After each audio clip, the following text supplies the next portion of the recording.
Hello, good afternoon. Thank you so much for joining us this afternoon, and welcome to the Spring 2016 Chubb Fellowship Lecture with our esteemed guest, the Honorable Norman Y. Mineta. For those of you who don't know me, my name is Mary Lou. I'm a professor in the Departments of American Studies and History and the current head of Timothy Dwight College.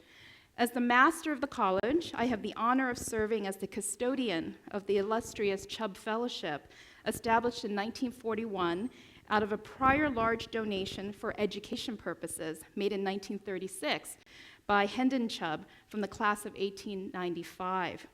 Since establishment in 1941, the Chubb Fund has been used for the encouragement and aid of students interested in government and American public affairs. The fellowship initially aimed to foster an interest in public service, in local and state affairs, and then grew over the years to include numerous distinguished visitors in national and international affairs, as well as leaders in the world of the arts and humanities, from Wynton Marsalis to Nobel laureate Aung San Suu Kyi.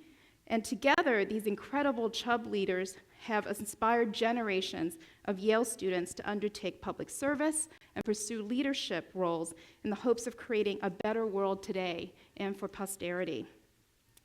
Now, with this quick description of the history and aims of the Chubb Fellowship, I'm now delighted to introduce our current Chubb Fellow, the Honorable Norman Y. Mineta. His long and illustrious career embodies all of the original aims of the Chubb Fellowship to recognize the importance of local and state leadership, and also exemplifies the ways in which the Chubb Fellowship in these last few decades has expanded to bring in important national and world leaders to inspire our students on this campus. His career, spanning 50 years and counting, because it's not over yet, certainly hits all of these notes and many, many more. Norman Yoshio Mineta was born in San Jose, California on November 12, 1931. Following the bombing of Pearl Harbor on December 7, 1941, and the signing of Executive Order 9066 on February 19, 1942, just exactly 73 years ago this Friday, the Minetas, along with more than 120,000 Japanese Americans on the West Coast, were forced from their homes and communities and relocated into camps operated by the newly established War Relocation Authority. The Minetas, along with their friends and neighbors, ended up at Santa Anita Racetrack and then moved on to Hart Mountain in Wyoming. In 1943, his father received WRA clearance to leave to teach Japanese language in a military training facility connected to Northwestern University in Evanston, Illinois, just north of Chicago. The family would eventually be allowed to join him, and Norman Mineta would spend his middle school years attending school in Evanston. So maybe we can claim you as a Midwesterner. Following the war, the Minetas joined many West Coast Japanese Americans and returned home to rebuild their lives. Norman Mineta continued his education, graduating from San Jose High School and the University of California at Berkeley, where he participated in the Reserve Officers Training Program. He served as an intelligence officer with the U.S. Army during the 1950s before joining his father's insurance business back in San Jose. Norman Mineta's path to public service began with his involvement in the local Japanese American community in San Jose. In 1962, he was appointed to the San Jose Human Relations Commission and then to the Municipal Housing Authority Board in 1966. He then served on the San Jose City Council. In 1971, he was elected mayor of San Jose, becoming the first Asian American to hold this office in a major American city. In 1974, he was elected to the U.S. House of Representatives for California's 13th district. His service to this district lasted for 21 years, where he either sponsored or co-sponsored 479 bills, including the Americans with Disabilities Act of 1991 and the Intermodal Transportation Efficiency Act of 1991.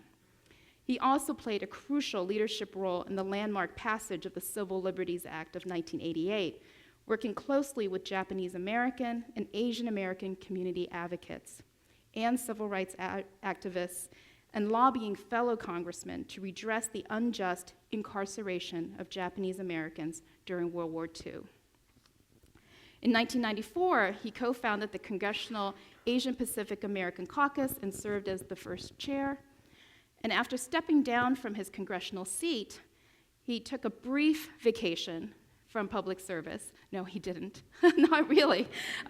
He assumed the position of vice president of Lockheed Martin Corporation and became the chairman of the National Civil Aviation Review Commission. During the second presidential term of President William J. Clinton, Norman Mineta was called back into public service as a member of his cabinet, serving as the Secretary of Commerce. His appointment made him the first Asian American to serve on a presidential cabinet. And under George W. Bush, Norman Mineta became the Secretary of Transportation and oversaw the grounding of airplanes in U.S. airspace shortly after the third plane attack on the Pentagon. Under his term, he began the creation of the Transportation Security Administration, or TSA, before its relocation to the Department of Homeland Security in 2003. If any of you have spent time in the San Jose area, probably more familiar to all of you as Silicon Valley, you can see still very much how much his service continues to be celebrated. You've probably landed in Norman Y. Mineta International Airport. You may have driven on California State Highway 85, also named after Norman Y. Mineta. As students who are from San Jose tell me, you really cannot walk around and not notice Norman Y. Mineta's name on just about everything. In addition, San Jose State University built the Norman Mineta Transportation Institute that supports design and policy innovations in sustainability and governance for local and national transportation infrastructures. He stepped down from his cabinet position in 2006 and was awarded the Presidential Medal of Freedom by President George W. Bush. In 2007, he received the Grand Cordon Order of the Rising Sun by the government of Japan. And in 2012, he received the Distinguished Medal of Honor for Lifetime Achievement and Public Service from the Japanese American National Museum. And now it is my extreme honor and pleasure and privilege that has accepted the Chubb Fellowship in 2016. So please join me in welcoming the Honorable Norman Y. Mineta to the stage.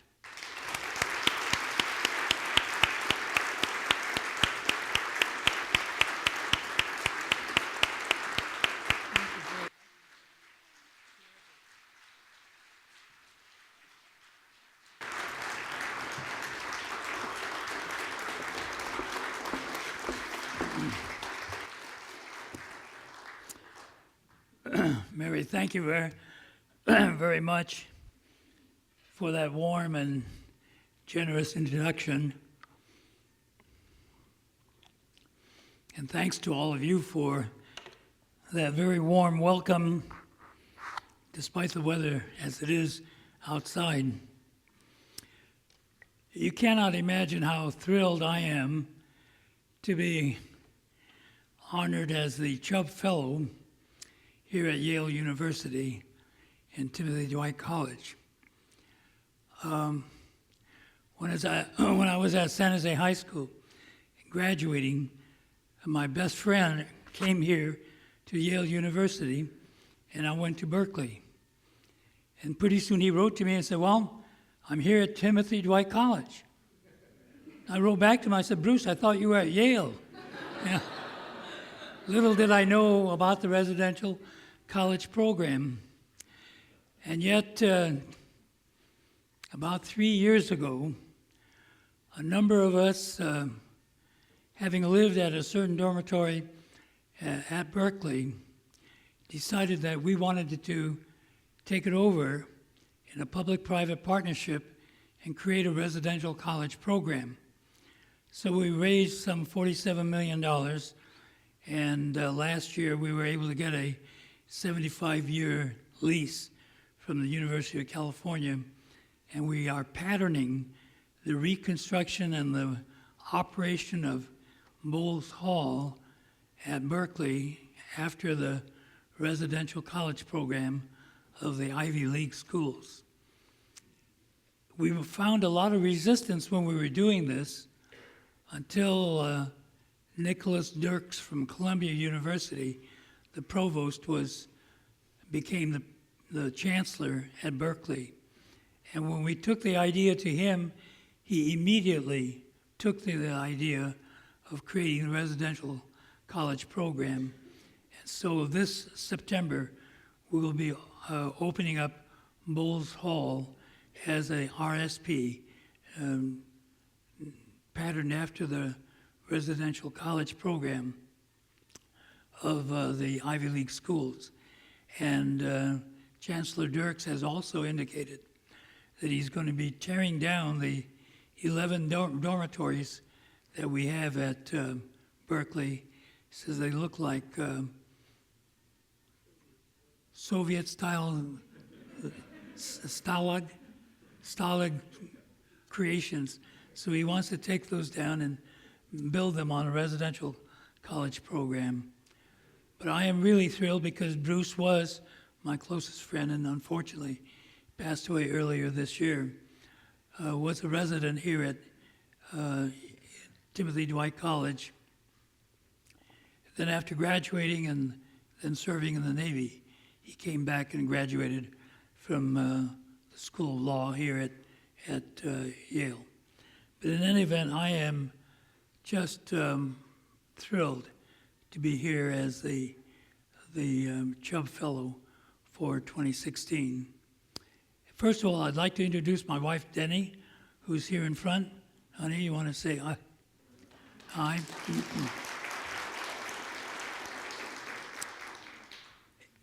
If you don't mind, I'm going to use a lot of this presentation as a personal experience that I encountered, even though this has been the experience of many, many people of Japanese ancestry.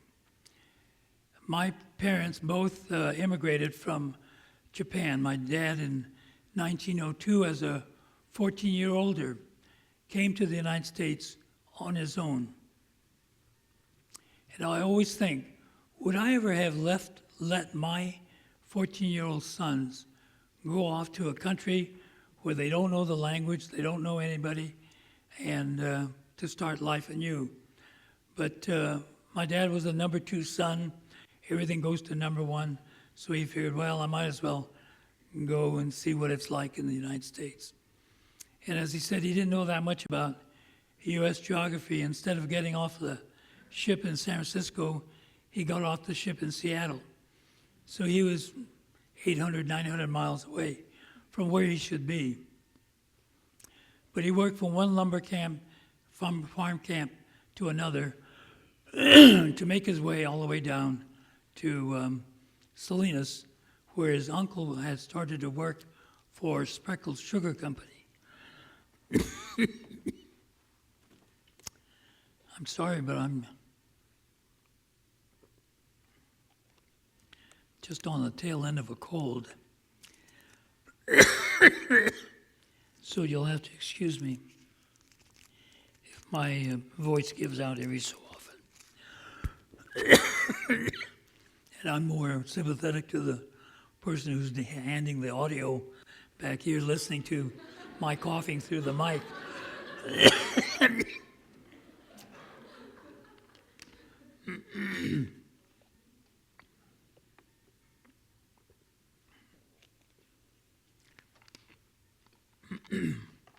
So his uncle said, when he got to Salinas, you've got to learn English. So he put him in the first grade. And he said it was the most humiliating thing he has ever done. Not because he didn't know English, but he was 5'2", and the kids in that grammar school were getting up as tall as he was. So he said that became a very great incentive for him to learn English. By the end of the second grade, he had decided he had learned enough English, so he graduated himself from the second grade.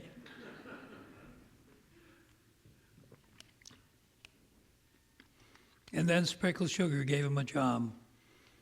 So he was very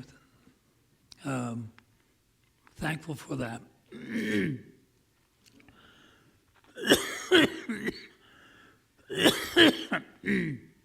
My mother came in 1914, and she was a picture bride, because when my dad turned 24, he wrote to a friend and said, you know, it's time for me to get married, but there are no Japanese women here. So the friend wrote, sent him a bunch of pictures and said, well, you know, here's Mary, Susie, Joanne. And he said, I'm also, excuse me, enclosing a picture of my sister. Remember when we used to tease her and kick her around when we were growing up? So my dad decided to marry his sister, but I haven't seen her for a number of years. So she was known as part of that group known as picture brides. And they got married in San Francisco in 1914.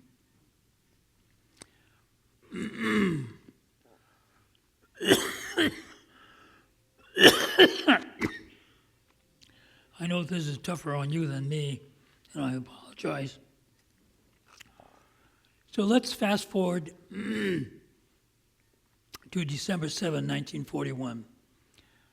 Now, as Mary indicated, I was born on November 12, 1931, and I chose very carefully the family that I was born into. A great mother, great father, 3 great older sisters, and a great older brother, and I was the youngest of 5, and could not have had a better upbringing than in that family.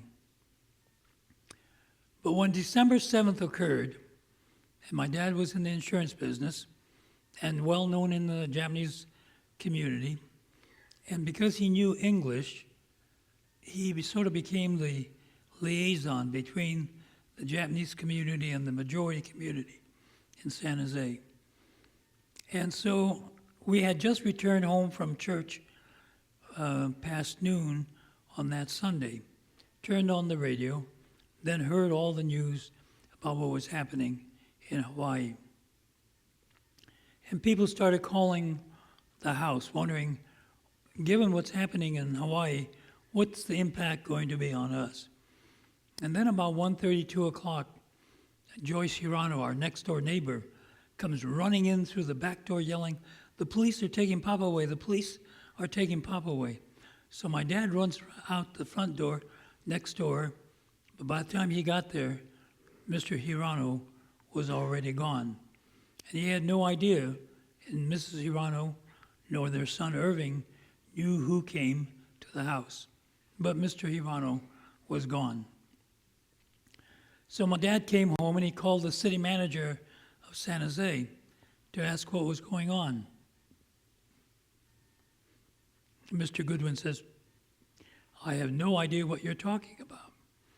So he said, but why don't you call Chief Black? So he called Chief of Police Black and said, what's going on? And Chief Black said, I don't know anything about what you're talking about, but why don't you talk to Sheriff Emig? So he talked to Sheriff Emig, and Sheriff Emig said, well, it's not my operation, but I do know about it. It's the FBI conducting this operation. And I'll have the FBI give you a call. So about 4:30 that afternoon, the FBI special agent in charge of the San Jose office came to the house, and he explained that they were picking up people who were sympathetic to the Japanese and who were also community leaders. Well, my dad thought I'm a community leader. Why am I not being picked up? And so he was a little insulted that he was not being looked at as a potential person to be picked up. And in fact, after the FBI agent left, my mother and dad packed a suitcase just in case they came back, which fortunately they did not. So because of all this transpiring at Pearl Harbor, people were really concerned about what was going to happen to them. And on the West Coast at that time, there was a Western Civil Defense Command that was headed up by a General DeWitt. And so on February 19th, 1942, President Roosevelt signed Executive Order 9066, delegating to the commanding general of the Western Civil Defense Command the ability to evacuate persons. Didn't say Germans, didn't say Japanese, didn't say Italian, just said persons. General DeWitt never did like those of Japanese ancestry, and he used the phrase one time, once a JAP, always a JAP. And he figured if the Japanese were going to be able to attack Pearl Harbor, they would be able to attack the West Coast. And if they attack the West Coast, what do I do with the 120,000 people of Japanese ancestry from Washington, Oregon, and California? And so with Executive Order 9066 now in his hand,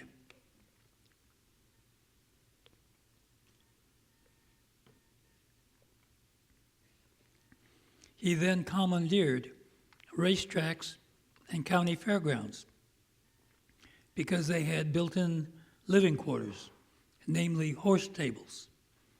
And so a number of fairgrounds in Washington, Oregon, and California, including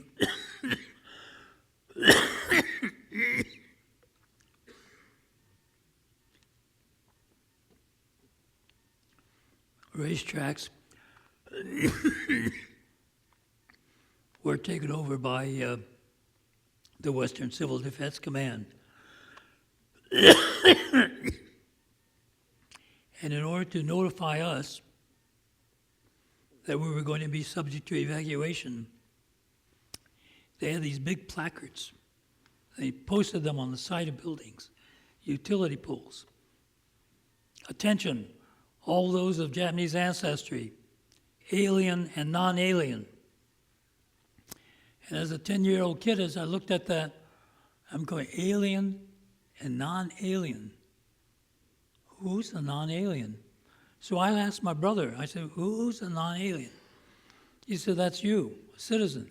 I said, well, why aren't they calling us citizens instead of non-aliens? But already the psychological warfare was being played on us. And that's why to this day, I cherish the word citizen, because my own government wasn't willing to use it again on us, and we were considered non-aliens. And then in April of 1942, my brother, and he was then a sophomore at San Jose State College, and he and I shared a bedroom, and he's crying. I said, Al, what's the matter? He said, well, this is my draft card, 1A, fit and able to serve. But I got a new one yesterday, and it says 4C. So I just called the draft board today to find out what's a 4C, enemy alien. So here's a kid who was born and raised San Jose, who all of a sudden, as were all young Japanese American males of draft age, reclassified as enemy aliens. So with all this kind of confusion and turmoil going and anxiety going on in the community, everyone was having to get rid of their personal and real properties because you could only take to camp what you could carry. And as I was saying to a group of students earlier, the toughest job I had was to part with my dog. And I love peanut butter, so my dog's name was Skippy. And a little terrier but I had to get rid of him, and it was the toughest thing I think I've done, or at least for a 10-year-old, it was a tough thing to do. So we could only pack to take to camp what we could carry. Now, my mother, as an example, always had a fetish about ironing things, whether it's sheets or anything else. But she couldn't take her iron because that was a contraband article. AM radios and all cameras were contraband articles. So we were only able to take to camp what we could carry. So on the day that we were leaving San Jose to board the trains to go off to camp, May 29th, 1942, we were boarding the train at the freight yard, not at the passenger depot, but at the freight yard. But for me, that wasn't too bad because the freight yard was 5 blocks from my grammar school, and we were going to leave at 1 o'clock, and a lot of the kids during the lunch hour came down to the train to see their friends off. So to that extent, it was a plus.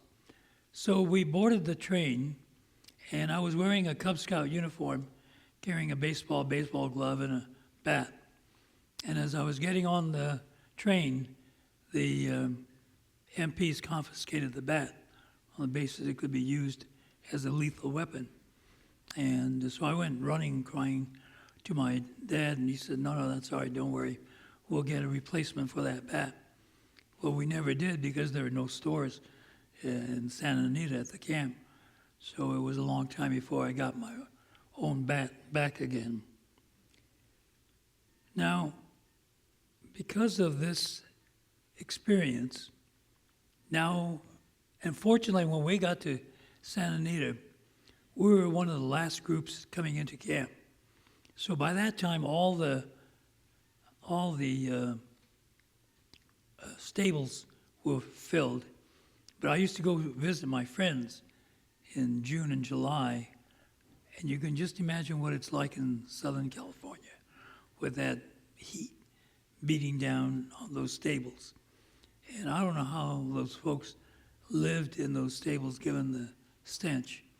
But in any event, we were fortunate enough to be able to be assigned to one of the barracks buildings that had been built in the parking lot. So we were there until roughly the end of November of 1942.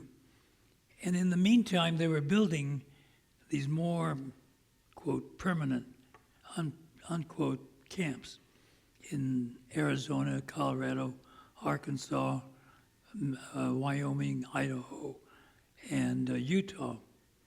And so the camp we went to from Santa Anita was Hart Mountain, Wyoming, which is about 20 miles east of Cody, Wyoming, which all of you know is about 50 miles east of Yellowstone National Park.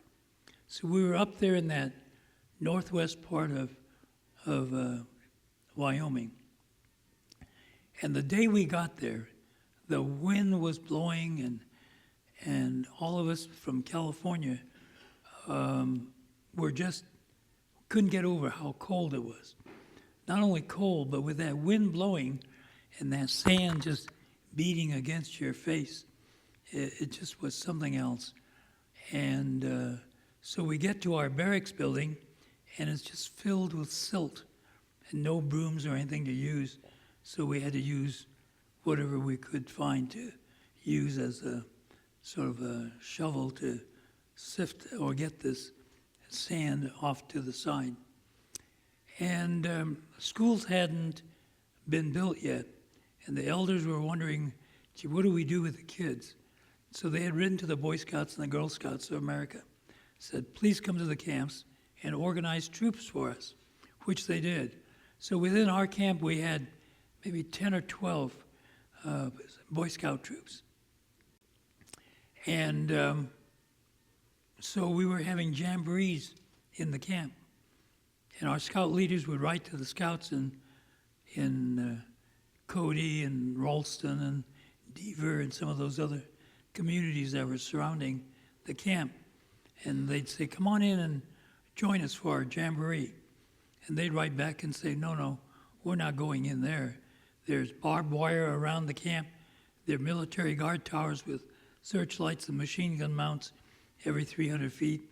They're POWs. We're not going in there. And they'd write back and say, no. These are not POWs. These are Boy Scouts of America. They wear the same uniform you do. They read the same manual you do. They go after the same merit badges you do. Finally, one of the troops from Boy Scout troops from Cody, Wyoming, came in. And so we had our knot tying contests. We had our woodworking contests. We had those how to start a fire without a match kind of contests. And after we went through all of that, we then got paired off with a kid from the Boy Scout troop in Cody to put up our tent.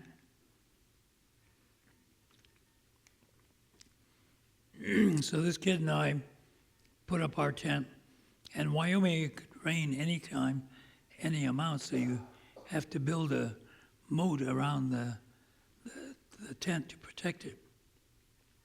So as we were digging our moat around the tent, the kid from the Cody troop said, "There's a kid in my troop in that tent below us. I don't really care for him. Would you mind if we cut the water to exit that way if it rains?"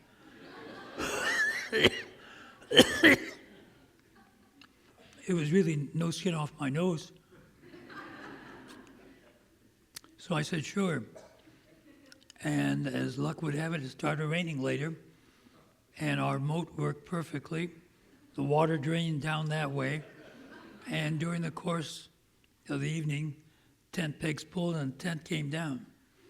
The kids in the tent with me going, hee hee hee, ho ho ho, ha ha ha, just laughing all night long. And I finally said to him, "Alan, would you please shut up so we get some sleep?" His name was Alan Simpson. Sound familiar? Became the U.S. Senator from Wyoming in 1978.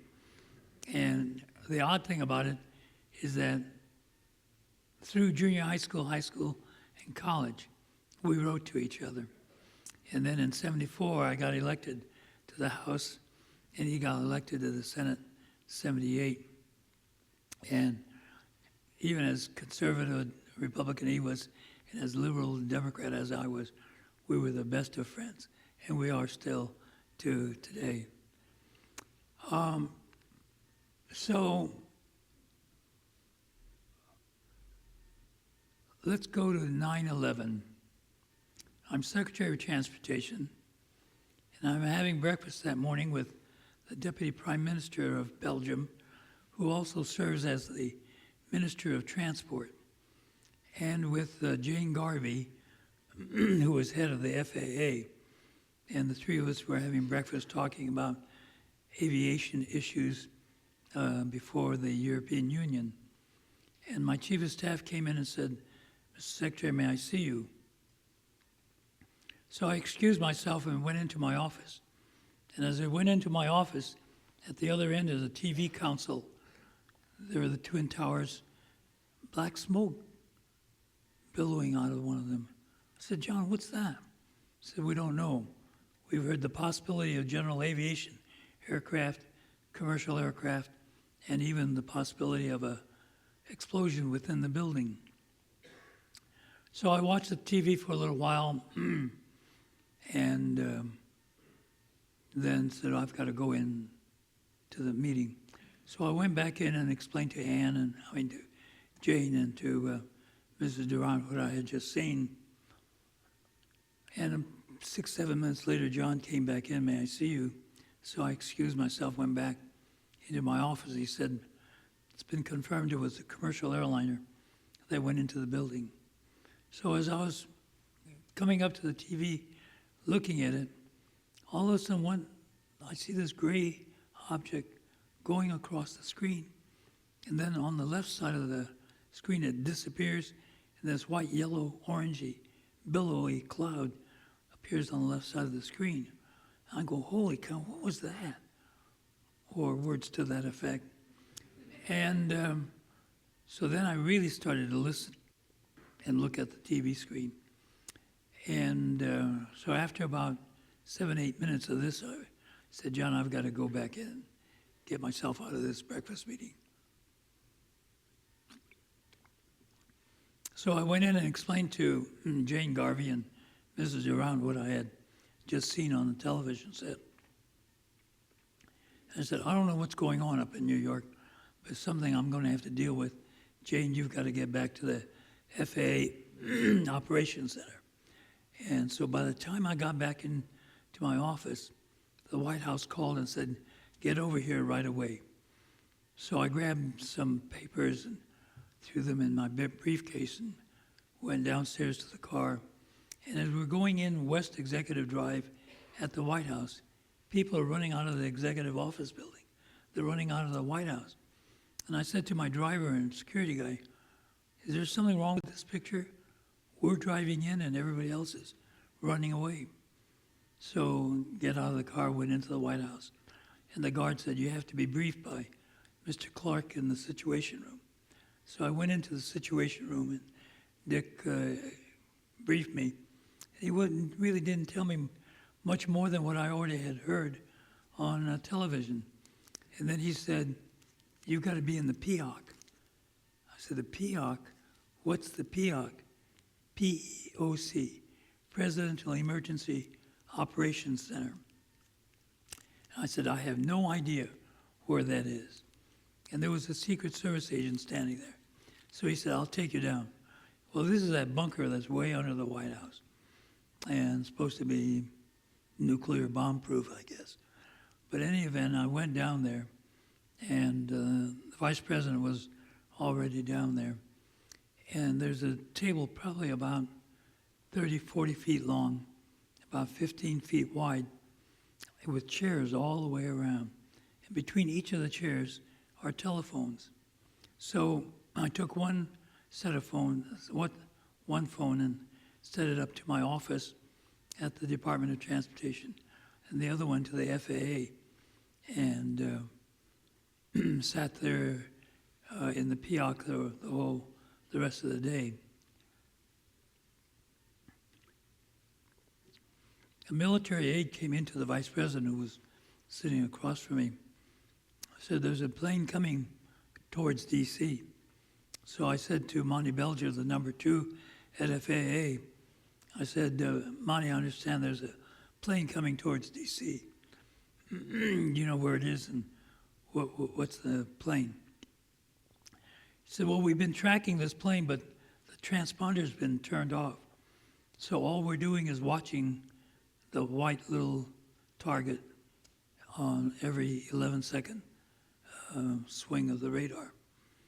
So I said, looking at radar, can you relate it to where it's on the ground? And which is difficult to do. He said, no, it's somewhere in the middle of Pennsylvania. So every so often I'd be asking, where's the plane? And so he would sort of guess as to where he thought the airplane was. Well, on my credenza behind my desk,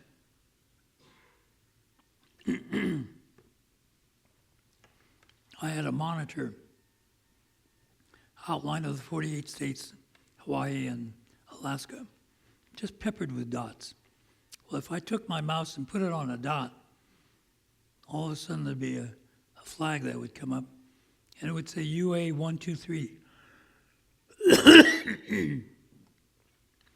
United Airlines, flight 123. And then it would say PDX and a number of navigational points and an ORD. So when you left Portland, this is the route it's going to be flying, lands at O'Hare Field in Chicago. And then the next line it would say B752, Boeing 757-200 series. Then would give me the compass direction of the plane, speed, tell me about how much fuel in the plane, tell me a lot about the airplane. And that was the transponder that was turned off. So every so often I'd ask, where is it? I said, well, I think it's north of Baltimore. Where is it now?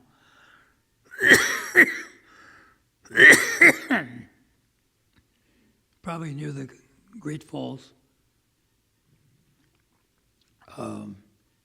Roslyn area.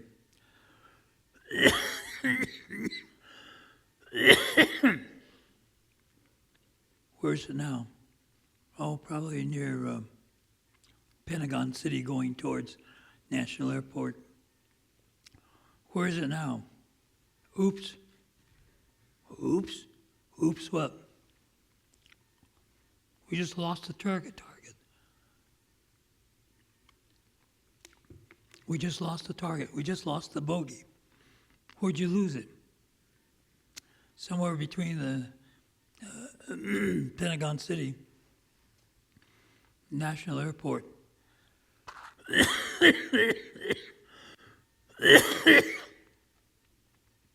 And then about that time, someone broke into the phone and said, Mr. Secretary, we just got a call from an Arlington County officer who saw an American Airlines go into the Pentagon. Well, Al-Qaeda used to always talk about three icons: military icon, political icon, economic icon. And obviously that day, they hit the economic icon, the World Trade Center. And then they hit the military icon, the Pentagon. And I said to Monty, Monty, when you see one of something happen, especially when you see three commercial airliners being used as missiles, and I said, once you've seen one of something, it's an accident. But if you see a second of the same thing, it's a pattern or a trend. But when you see three of the same thing in a relatively short period, it's a plan or an action. And I said, in the military, they have something called a stand down. And we've got to do our own stand down. Got to bring all the planes down. And he said, we'll bring all the planes down per pilot discretion. And I said, Monty, screw pilot discretion. I want all the planes down. Because I didn't want someone over Albuquerque or Phoenix go flying into Los Angeles. I wanted those planes down as soon as possible. And at that point, we had 5,368 airplanes in the air. And in 2 hours and 20 minutes, we had them all down on the ground safely and without incident. And that morning, I also pulled 3 people out of ACS, Aviation Civil Security of the FAA. Started having them work on a new security regimen because Tuesday afternoon, the CEOs of the airlines were calling up saying, when are we going to be able to fly? And I said to them, you're not going to be able to fly until we establish a new security regimen. So as the folks were working on that security regimen, on Thursday, there was a cabinet meeting of the cabinet with the members of the House and Senate, Democratic and Republican leadership. And towards the end of that meeting, Congressman David Bonnier from Detroit, Michigan said, Mr. President, we have a very large Arab American population living in Michigan. And they're very concerned about all the rhetoric they're hearing about banning Middle Easterners from flying, keeping Muslims off airplanes, on and on and on. And the president said, David, you're absolutely right. We are equally concerned about all that rhetoric. And we don't want to have happen today what happened to Norm in 1942. And so when I got back from the meeting and asked how our security regimen was coming along, they said the first one right at the top was no racial or ethnic profiling. And so we were able to pound out the rest of it by late Friday afternoon and issue that in the form of a regulation. But it was a time in which there was a great deal of concern about security and about how to deal with an ethnic or racial minority. and including a religious group.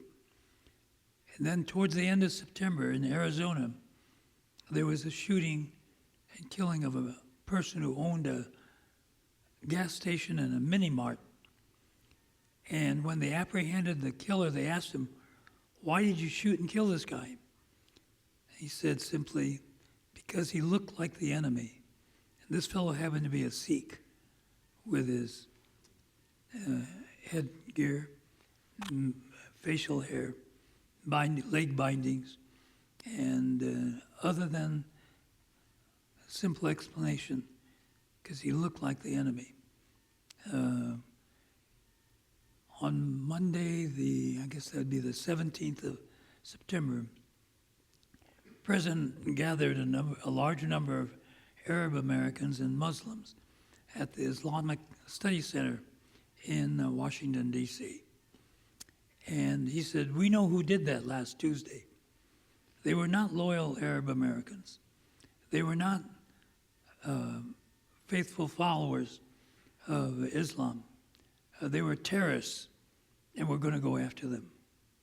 Similarly, with the killing of this Sikh, he had a very large group of South Asian Indian Americans come to the White House in October, and he told them that we are not going to allow this kind of hate crime to occur, and we will pursue whoever does these things until they're brought to justice. So all of this, again, sort of relates to this December 7th in terms of security and the need for weighing civil liberties, then 9/11, and then now today with ISIS or ISIL. And all of us have to be very vigilant in the protection of our constitutional rights. We don't have to be vigilantes about it, but we have to be very vigilant about our constitutional rights. And at the same time, I know there's a security concern that has to be attended to. And I think in a democratic society of ours, that's something that all of us are able to do in an open and free discussion. But it's something that bothers me because in this discussion of the political presidential election run-up to 2016, some things are being said that really bother me and sort of make me think back to December 7, 1941, or 9/11, 2001, or the present circumstance, including ISIS and ISIL. So it's something that all of us have to deal with. And to the young people in the audience, I want you to pursue your career and professional goals. But as you do so, think about taking some time to offer yourself as a subject matter expert to your mayor, your county executive, governor, or president. Because as you pursue your professional goal, I want you to also think about what you can do to lend your subject matter expertise to public policy and help in that way. Not everybody has to run for office. In a democratic society, you have everyone from a well-read citizen to the person who runs for office. But the one who runs for office may be 1 or 2% of the population. So you may not be in that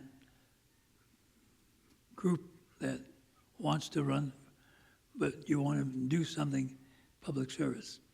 And that's where you can still pursue your own career goals and yet volunteer to be a member of a board or a commission to whatever level of government that you would like to lend yourself to. So with that, let me stop and maybe take up some questions and answers, Mary, if that's all right. Okay, thank you very much.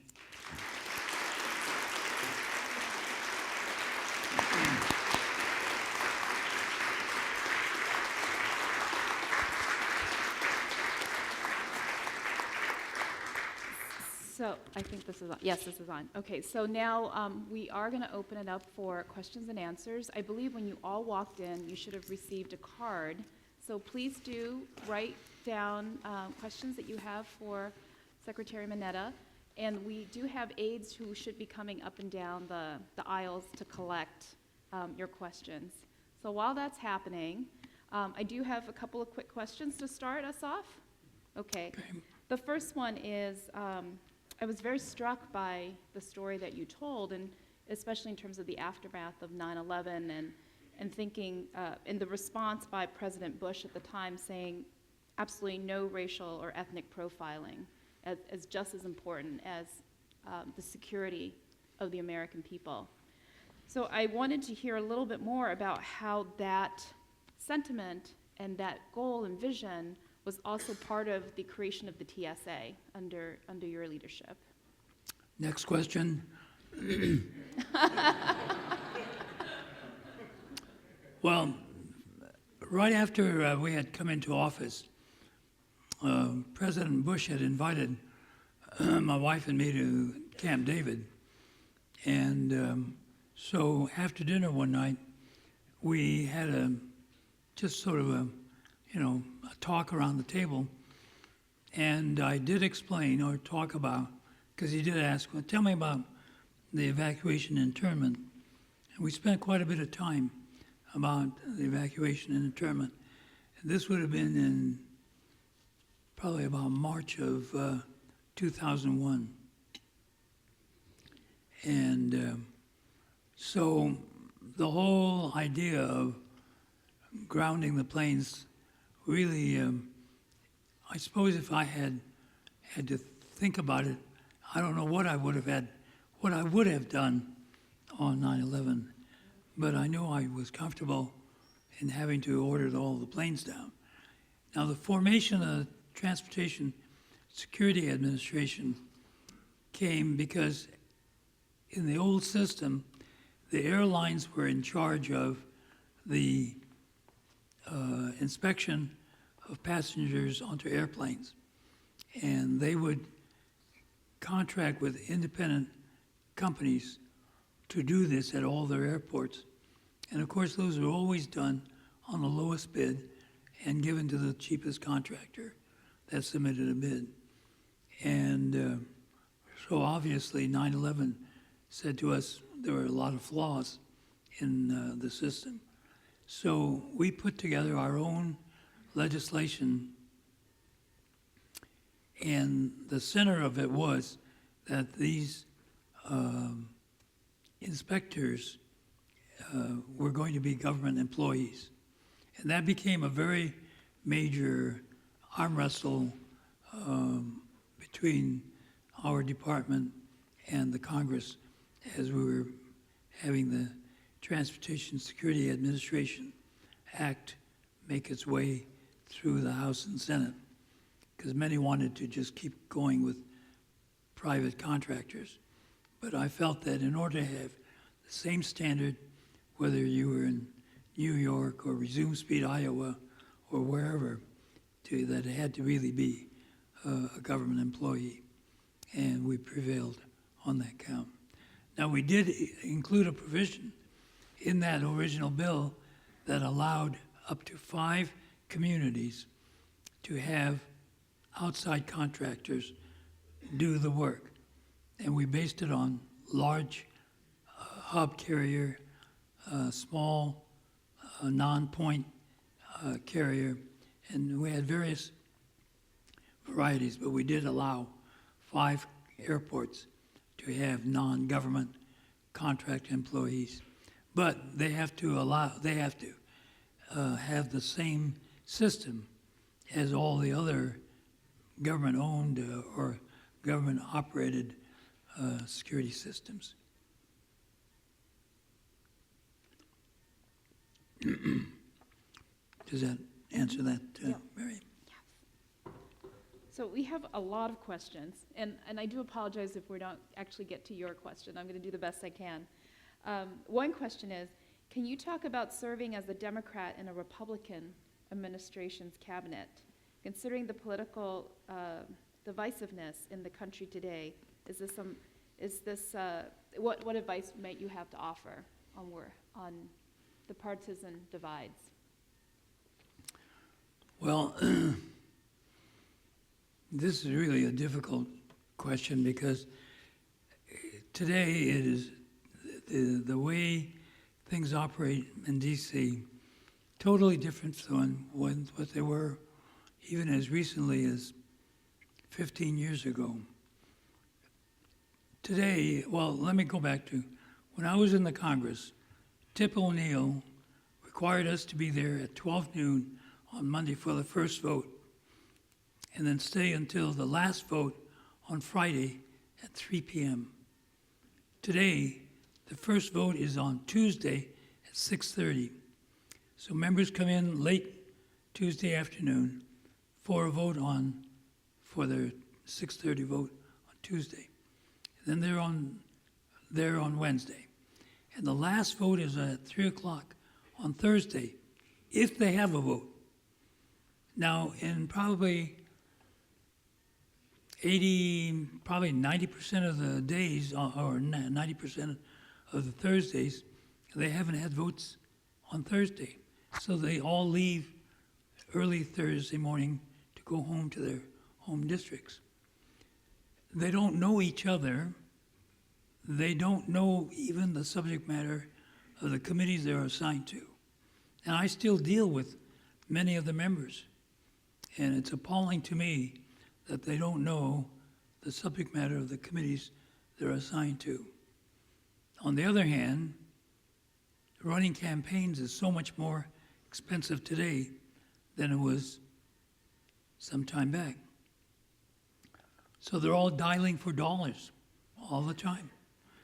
Now, in my first race in 1974, between the primary and the general election, I spent $247,000.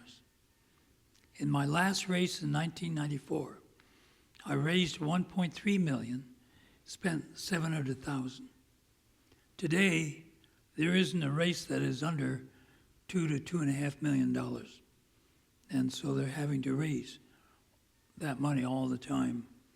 But what's even worse is the fact that they're not in D.C., they're not dealing with their subject matters.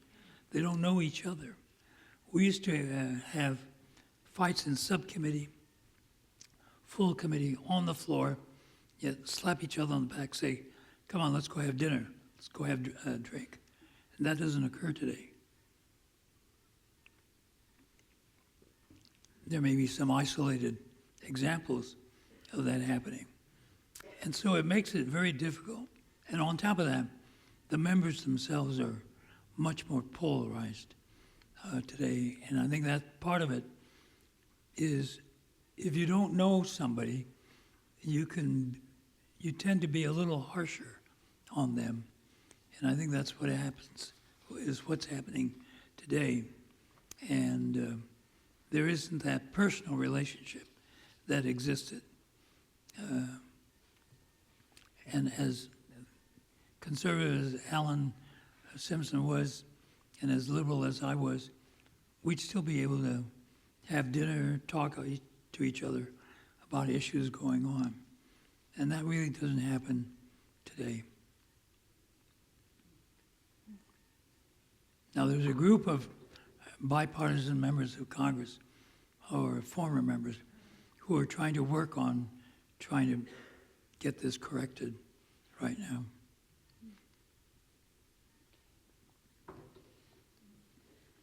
I think I've sort of a follow-up question almost, not exactly, but what was the most significant difference between President Clinton and President Bush? I'm not sure you can really answer that, but I can't resist to ask. I mean, I do say, I do have a real card here.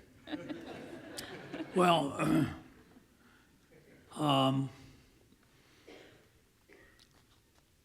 President Bush was a CEO type of person, where we as cabinet members, I remember when I spoke to him on, was that January 2nd, I guess it was, when we went down to Austin to meet him for the first time.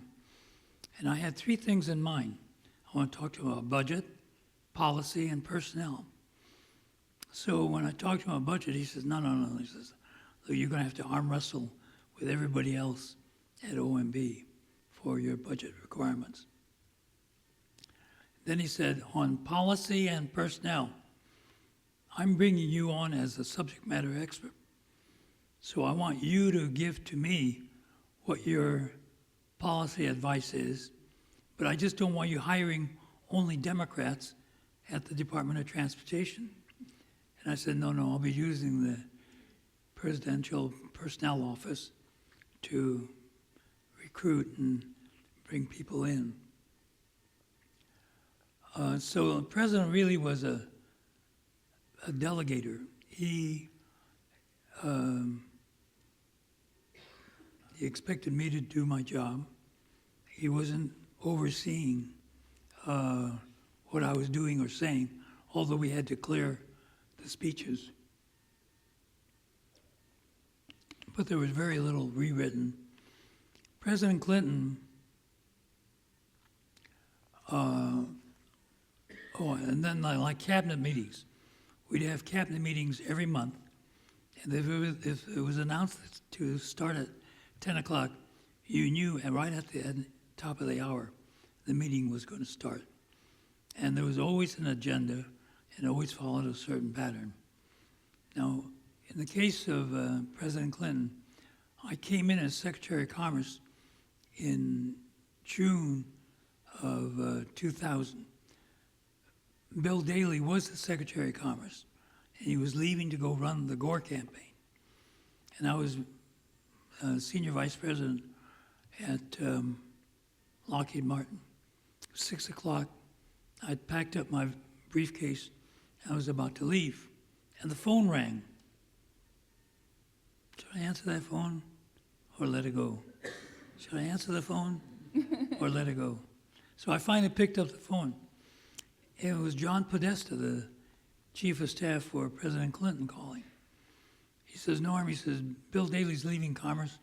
The boss has given me a short list of names to find out if these people would be interested in becoming Secretary of Commerce. Would you be interested?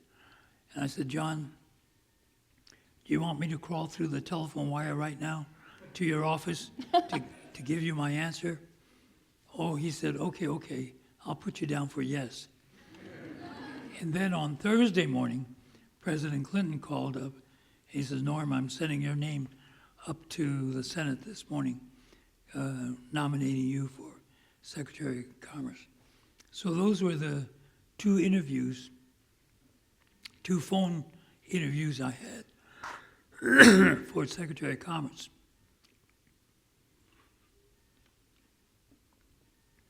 Within about a week to 10 days,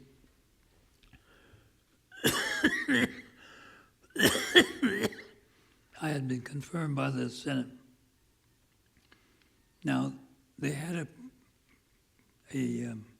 cabinet meeting in June, but the one before that was March. And then we had one in July, and it was supposed to start at 10. President didn't come in until about 10:45, and it went until about 12:30.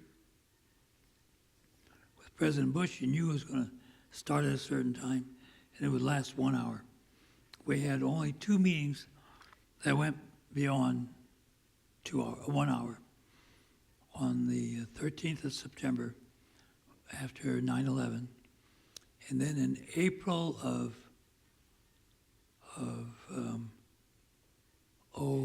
2005, when they were talking about the ramp up in the Middle East. And so that meeting went over an hour.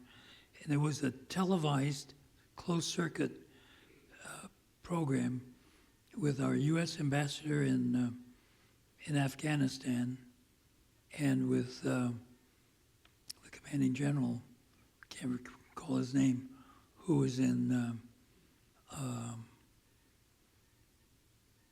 Qatar. So we had a three-way cabinet meeting, cabinet room, Kabul and Qatar. and that one went over an hour. The only time we had meeting over an hour. But in the case of President Clinton, it would be a freewheeling conversation, and it could go on for an hour and a half. And but it was there were just two different approaches, and I really felt that the cabinet meeting under President Bush was a vehicle for him to have a press conference. Because we would not, if you were the Secretary of Defense and you brought something up, all of us around the table would not offer suggestions or advice or anything. And so it was a vastly different approach. So I do have a few questions as follow-up to your stories about the internment camp experience. So I'm going to ask a few of these. First one is, how has your experience as an interned Japanese American informed your political views and career in politics?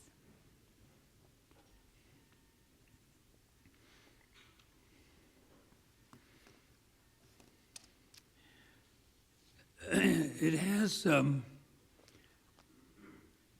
terms of my own service as a city councilman, as mayor, as a member of Congress, one of the things I've always kept in sight was to be able to speak for those who are not represented or who are underrepresented. And so I always felt that there were groups that were always not represented in the actions of the government.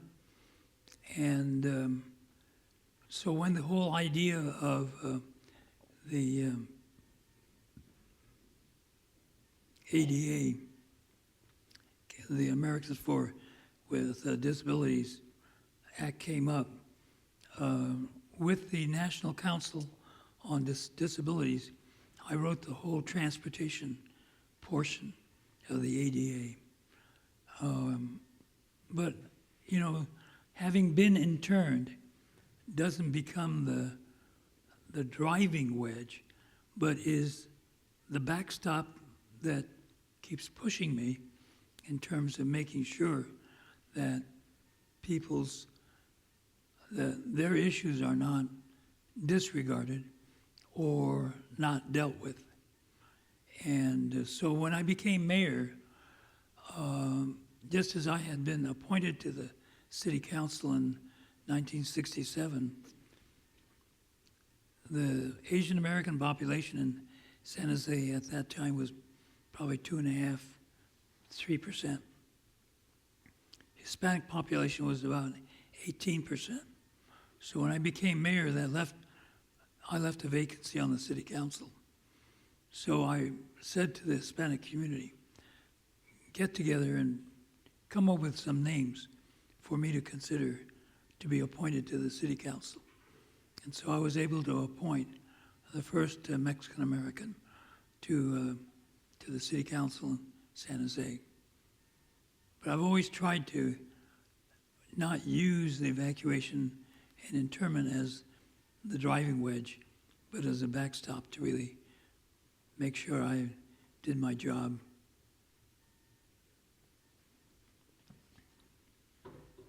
Another question was, what was the attitude of your friends in the camp towards serving in the U.S. military?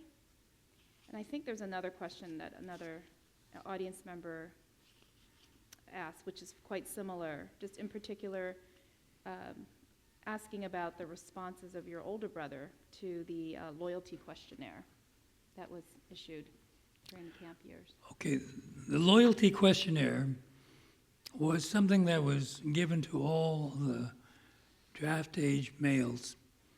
And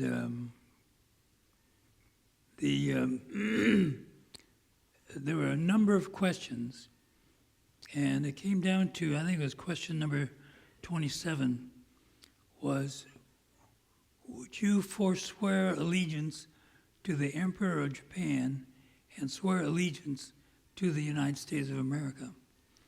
And there were a lot of people who said, I've never sworn allegiance to the Emperor of Japan, so why should I have to sign a document that says I'm going to forswear my allegiance or to the Emperor of Japan? And then question 28 was, would you serve in the military forces, armed forces of the United States?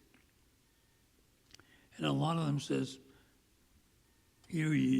having evacuated and interned me from my own home state, no, I'm not going to serve. So many people answered no on 27 and no on 28, and they became known as the no-no boys. And there were, I believe, something like 63 from Heart Mountain, Wyoming, who were convicted of violating federal law and served maybe at least, I'd be guessing, but some 2 to 3 years at McNeil Island in Washington, the state of Washington. And so there was that loyalty questionnaire that was circulated to the people, the males, and that created a stir within the community because of the 4C draft classification. And they lifted that in the spring of, or the latter part of 1943. And as a result of that, the 442nd Regimental Combat Team was formed, which was an all-Japanese American military unit serving in Europe. And when they asked for volunteers, and I believe they were looking for some 4,000, they had something like 7,000 volunteers from the camps to the Army. And I used to always wonder whether or not the food in the camp was that much worse than what they might experience in the Army. But in any event, and the 442nd ended up and still is the most highly decorated unit in the U.S. Army military history. And for a regimental combat team, which is roughly 4,000 people, they had, I believe, 23 medals of honor that were awarded during World War II to them. So, in fact, President Truman, in receiving the 442nd back to the United States after World War II, had a parade of the 442nd, and as he put on the presidential unit citation on their flag, he mentioned that that the soldiers had beaten 2 enemies, one in the field and the other prejudice at home. So, and I credit the 442nd in their action that enabled a lot of us to be able to pursue public service because of their record in the military. So another follow-up question to that is, did you harbor resentment toward the U.S. government at all for interning you and your family? If so, how did you overcome that to eventually serve at the level of public service that you did? Well, I think the amazing thing about about this whole story is that 120,000 people went through this experience and didn't come out with rancor or bitterness. Sure, there are some who harbored that rancor and bitterness, but I think the more clarion call was that most people said this should never ever happen to anyone else again. And I think by and large, the Japanese American community has been very, very strong about making sure that something like this never ever happens again. I never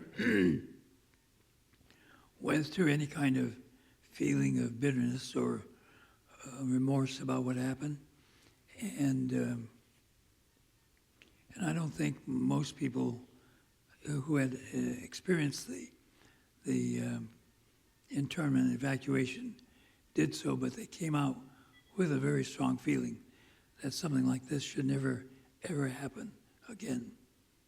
And that's why I've worked on, with a lot of people, the H.R. 442, which was the Civil Liberties Act of 1982 that was signed into law by President Reagan.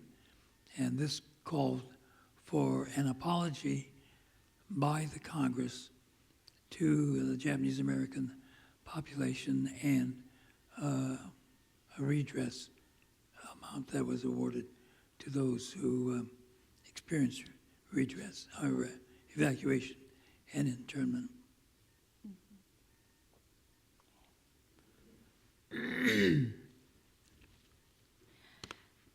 Along those lines, in terms of the current day political situation, as we've seen in the media today, there are constant references towards Japanese American internment as a way of dealing with the current refugee crisis. What can you say more about your response to that? First of all, there should be a very strong response to anyone who tries to use Executive Order 9066 or the experience of the internment of Japanese Americans to apply to anyone today. I mean, to me, I just don't understand how someone could be calling for the deportation of all illegal immigrants and their families when their families are American citizens. I mean, the children of these people who have immigrated, I don't know how they just summarily deport them. They're U.S. citizens, and that ought not to be part of the picture. So now I feel very strongly that people should not be using the evacuation and internment as a way of taking care of the illegals right now. I mean, they've already interned women and children who have come across the border, and again, I just don't think that's the way to solve the problem.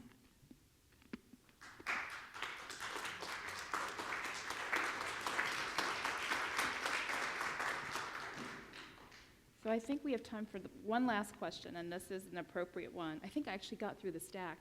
So in your experience, what are the 3 most essential traits of leadership, being a leader?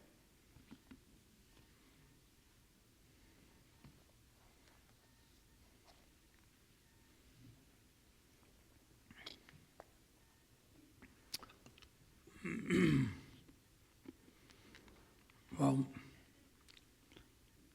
the first one is something that, there are 2 things that all of us own, and we should not give that up in any way. One is our name, and the second is our integrity.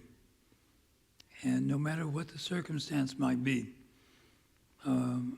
we ought not to compromise our own principles and ideals just for some short-term gain or even long-term gain. It just, to me, the whole name of the game is integrity. And it just makes me sick when I hear about people who couch their answers to whatever the question might be. But the other thing that just, to me, there's so much, well,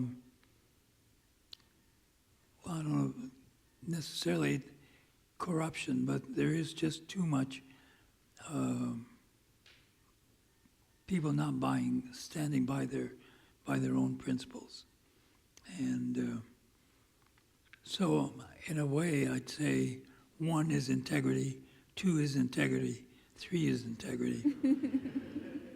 But there are leadership traits that people, I think, should have.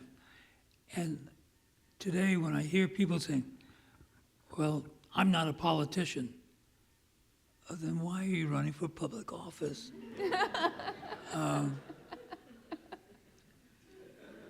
You wouldn't go to a brain surgeon who says, I'm really not a brain surgeon. I just practice every day at it. To me, regardless of what profession or background we are in, we want to deal with subject matter experts, people who know what they're talking about, people who devote their time to the study of what it is they're doing. And I just don't see that in a lot of instances today. So, in any event, the integrity is still, no matter how I look at it, is still number 1.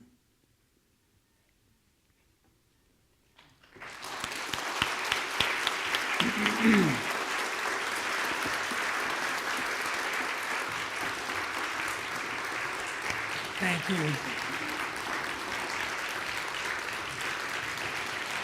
Wonderful.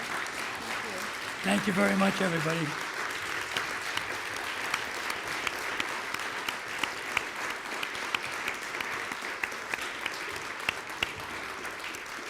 Thank you all so much for coming. And, well, this was wonderful. And I can't thank you enough for taking time out to come see us. You have no idea how busy his schedule is, even though he's retired from public service. Thank you very much, everybody. Okay.